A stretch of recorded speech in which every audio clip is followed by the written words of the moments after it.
غیر سرکاری غیر حتمی نتائج آنے کا سلسلہ جاری ہے۔ اب تک متعدد نمایاں سیاسی شخصیات اپنی سیٹیں جیتنے میں کامیاب رہی ہیں۔ غیر سرکاری غیر حتمی نتائج کے مطابق مسلم لیگ نون کے نواز شریف، شہباز شریف، مریم نواز اور ایاز صادق نے کامیابی سمیٹ لی۔ پیپلز پارٹی کے بلاول بھٹو، آصف علی زرداری، علی موسیٰ گیلانی فاتح قرار پائے۔ آزاد امیدواروں میں گوہر علی خان اور علی محمد خان کامیاب ہونے والوں میں شامل ہیں۔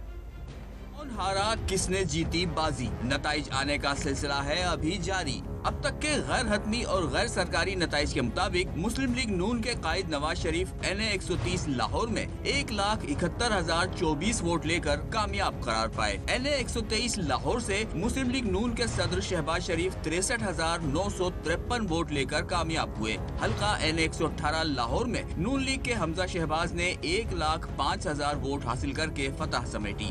NA 119 لاہور میں نون لیگ کی مریم نواز نے 83,855 ووٹ لے کر کامیابی اپنے نام کی۔ NH 76 نارووال 2 سے مسلم لیگ نون کے احسن اقبال 1,36,279 ووٹ لے کر کامیاب ہوئے۔ NA 127 لاہور سے نون لیگی رہنما عطا تارڑ 98,210 ووٹ لے کر فاتح رہے۔ NA 194 لاڑکانہ 1 سے چیئرمین پیپلز پارٹی بلاول بھٹو 1,31,217 ووٹ لے کر جیت گئے۔ NA 207 سے سابق صدر آصف زرداری 1,46,000 ووٹ لے کر کامیاب قرار پائے۔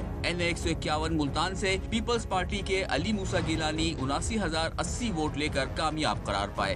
NA 10 پر آزاد امیدوار گوہر علی خان 1,10,023 ووٹ لے کر کامیاب ہوئے۔ NA 23 مردان سے آزاد امیدوار علی محمد خان نے 1,02,175 ووٹ لے کر فتح سمیٹی۔ NA 256 خزدار پر BNP کے اختر مینگل نے 35,220 ووٹ لے کر میدان مار لیا۔